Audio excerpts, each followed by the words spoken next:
Brassinosteroid signaling pathway. Now this is a very interesting and important pathway we need to know.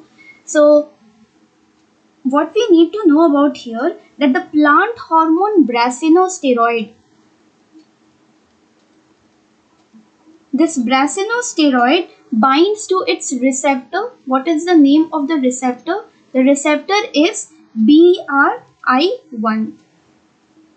Okay, and after there is the binding of the brassinosteroid to its receptor, there will be autophosphorylation of the receptor. Okay, after autophosphorylation, there will be the receptor dimerization. Okay, there will be the receptor dimerization with a second receptor termed BRI associated receptor kinase. So there will be the dimerization with the second receptor named BAK1. The full form is BRI1 associated receptor kinase. Okay, this we are going to discuss in detail. So see this brassinosteroid signaling pathway. In the absence of brassinosteroid, BRI1, which is the receptor, and BAK1, which is the second receptor, they can form inactive homodimers, right? And this BRI1 activity, it is inhibited by its carboxy terminal tail and by kinase inhibitor BKI1. Now, if we discuss about the structure of this BRR, right? How it looks like.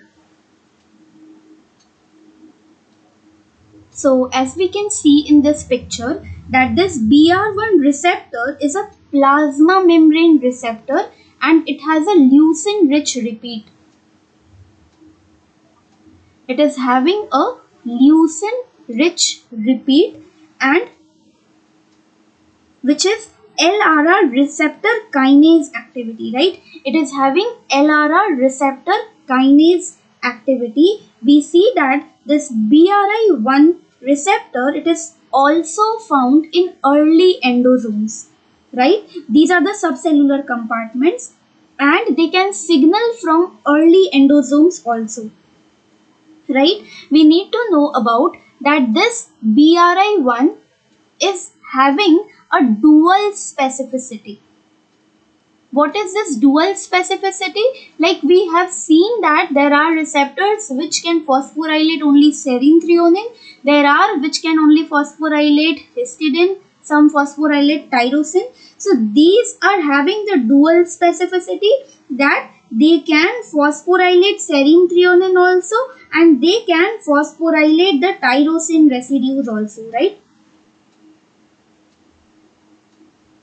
Okay, they can phosphorylate the specific serine threonine also and they can phosphorylate the tyrosine residues also. This is the specificity of this BRI1 receptor. And both of these specificity, like phosphorylation at serine threonine and phosphorylation at tyrosine residues, are necessary for BRI1 activation. Okay, and these LRR receptor, which is the leucin rich repeat receptor kinases, they are the largest receptor class which is predicted in the Arabidopsis genome.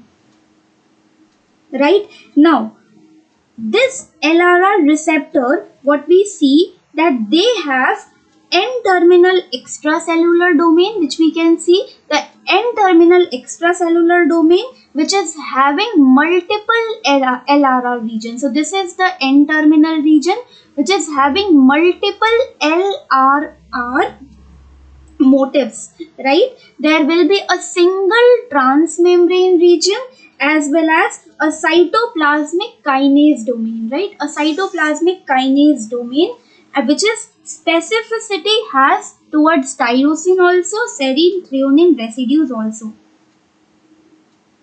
right? Now, when we are discussing about this BRI1, we need to know about that the number of leucin rich repeat in this BRI1 is 25. right? And this is a unique feature which is required for brassinosteroid binding. This 25 leucine rich repeat, which is a unique feature required for brassinosteroid binding, right? Now, again, there is one domain known as island domain. There is one domain in this leucine rich repeat region known as island domain, and this island domain, so I told this is 25 LRR. So this in between this 21 and 22, 21st and 22nd LRR, say for example if this is 21 and this is 22, there is a domain named as island domain. Okay, and onto this island domain we brassinosteroid bind. Clear? So what I explained till now, I said that this BRI1 is the receptor for brassinosteroid, and this BRI1 has a specific structure. It has a plasma membrane leucine rich repeat. Leucine rich repeat receptor kinase. It is said to be as leucine rich repeat receptor kinase. The BRI1 is leucine rich repeat receptor kinase, and this BRI1 is also found in early endosome, which is a subcellular compartment, and it can signal from early endosome also, right? Now this BRI1 is having dual specificity, that it can phosphorylate at the serine threonine also and at tyrosine residues also, and both of these specificities are required for brassinosteroid signaling. Right? Now I told that the N-terminal region, which is the extracellular region, it is having the LRR motif, and it is having a single transmembrane region, as well as the cyto or as well as it has the cytoplasmic kinase domain, right? And this cytoplasmic kinase domain has serine threonine phosphorylating and tyrosine residue phosphorylating ability, right? Also I said about island domain. Onto island domain brassinosteroid is going to bind, right? Island domain is present between the LRR21 and LRR22. Up to here I think you all have understood.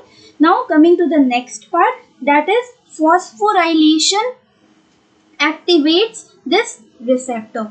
How it will be activated? So once this brassinosteroid is going to bind to the receptor, there will be the autophosphorylation, right? Whenever there is autophosphorylation, what it is seen?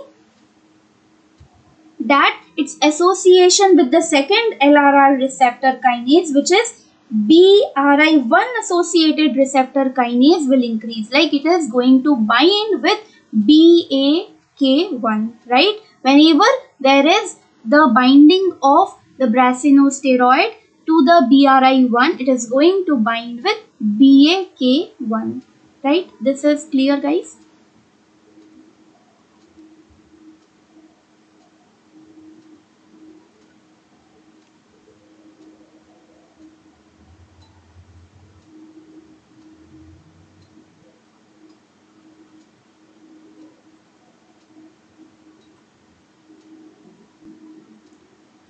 So once this brassinosteroid, when it is not present, this BRI1 and this BAK1 as well as this inhibitor is binding to this BRI1. Okay, so BRI1 is binding with the BRI1 is binding with BAK1. They are forming inactive homodimer. And why they are inactive? Because this BRI1 activity is inhibited by the carboxy terminal tail. Okay, it will be inhibited by carboxy terminal tail, and the inhibitor is also bound to it, BKI1. Right? Once there is the presence of brassinosteroid, once brassinosteroid binds to BRI1, what we see that there will be phosphorylation at the receptor, and there is the dissociation of the inhibitor. Okay, there will be the dissociation of BKI1. Clear? So in the initial step, what we have seen, that there was homodimers, there was the formation of homodimers. BK1 is forming the homodimer and BRI1 is forming the homodimer. There is the attachment of inhibitor with BRI1. Okay, and we see that this BKI1 is inactive and also they undergo endocytosis and recycling, right? But whenever there is brasinosteroid, when it is present, what we see that there is the heterodimerization. Their cytoplasmic tail is exposed so that they can interact with each other, and there will be transphosphorylation and activation. Right? Whenever this receptor is activated, the inhibitor, which is BKI1, it is phosphorylated and dissociated. Okay, a protein named as 14-3-3 may assist in the dissociation of the inhibitor. So I write here inhibitor dissociation. Assisted by which protein? Assisted by protein 14-3-3. Right? Now next part will be that the activated receptor complex, it will phosphorylate signaling kinases. So this receptor is once activated, a protein named BSK will be phosphorylated.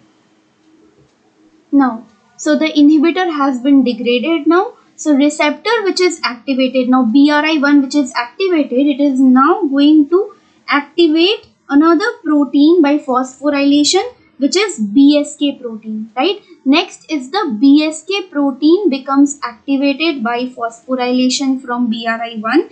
After this BSK proteins are activated, it is going to activate a phosphatase named BSU1. Okay, now this phosphatase, what it is going to do, it is dephosphorylating a protein named BIN2. Okay, so BIN2 will be now dephosphorylated.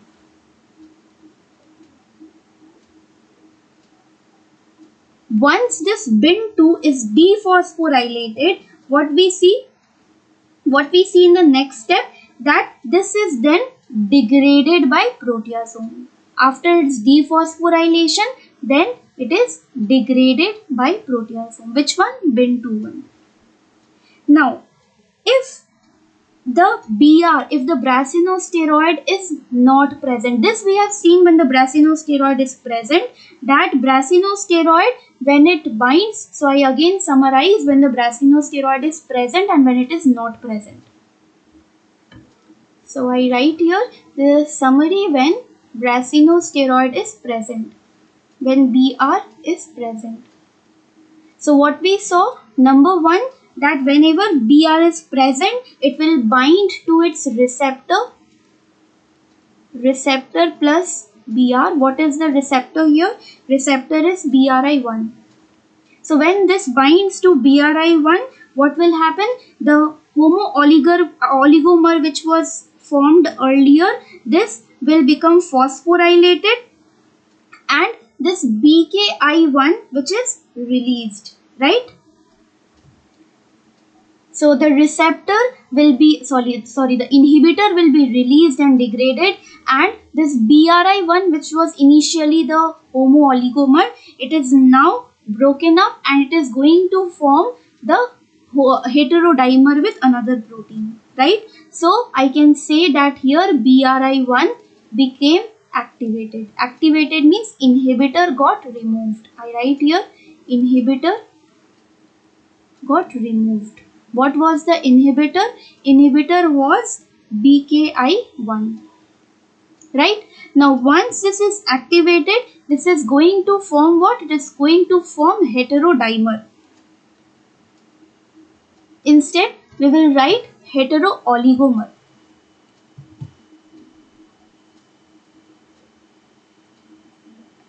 Okay, it is forming heterooligomer with another protein which is a second receptor known as BAC1, and there will be transphosphorylation which is going to occur. The third step is that there will be the activation of BRI1 So activated BRI1, what it will do? It is going to phosphorylate another protein. What is that name? What is the name of that protein? It is going to phosphorylate another set of proteins known as BSK proteins. Once this BSK proteins are phosphorylated, what we see? So I may draw here the inside the plasma membrane, right? Inside the cell this is going to happen. Okay, so BSK proteins are then phosphorylated. What we see, this BSK proteins, when they are phosphorylated, okay, forget that what I drew. Okay, so BSK proteins, when it is phosphorylated, what we see, that it is going to activate a phosphatase. Activate a phosphatase named BSU1 phosphatase.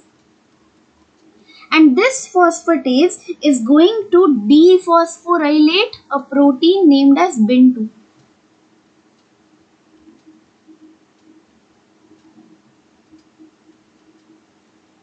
Understood? Now this BIN2 is this BIN2 is, once it is dephosphorylated, what happens? This is then degraded.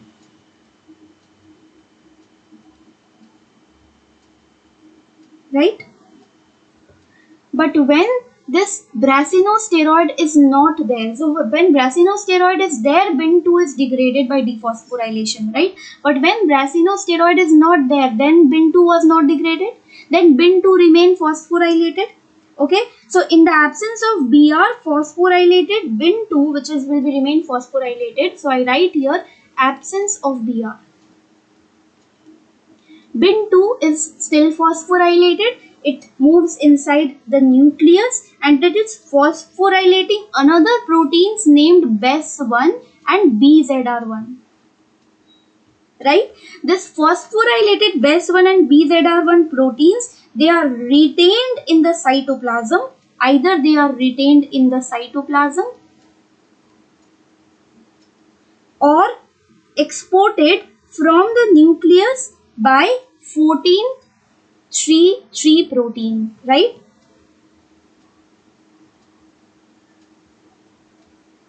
Now, this proteins, this phosphorylated BES1 and BZR proteins, they are short-lived and are degraded in the proteasome.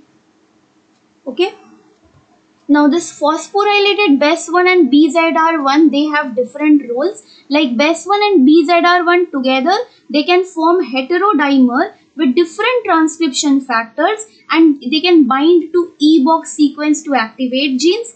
Again, they can cause the repression of genes, example brasinosteroid biosynthesis genes. They can bind to different promoter sequences to repress the gene. So we can conclude it this way, that this BES1 protein is causing the enhancement of the expression of brasinosteroid genes.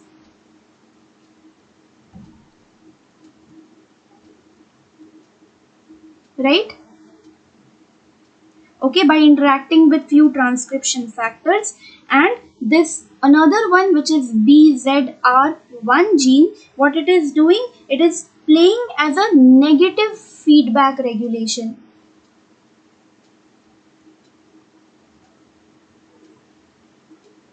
of brasinosteroid synthesis, right? So we can summarize the part, that is when brasinosteroid is not there. So when brasinosteroid is not there, so absence of BR.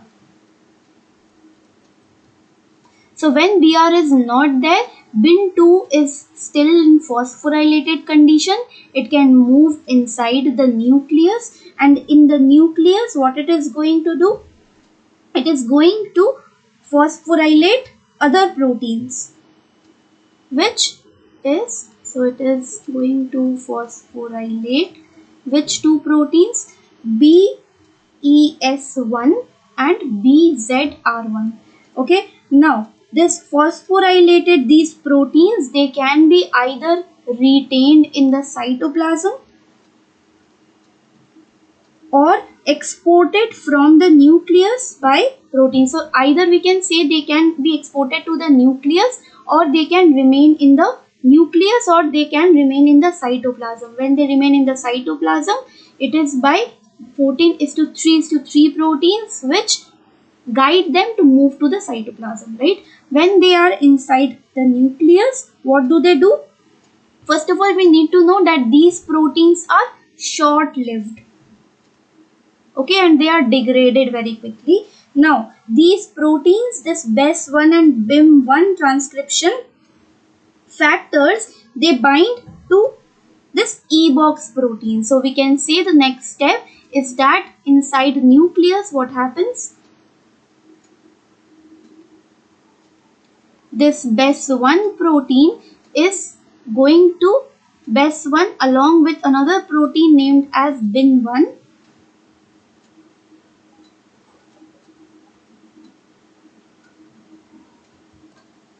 Another protein BIM1, they bind, both of them bind to EBOX sequences and they activate genes. Okay, and the another one, which is BZR1, what it is going to do, it binds to promoter sequence and it is acting as a negative feedback loop and it repress BR synthesis.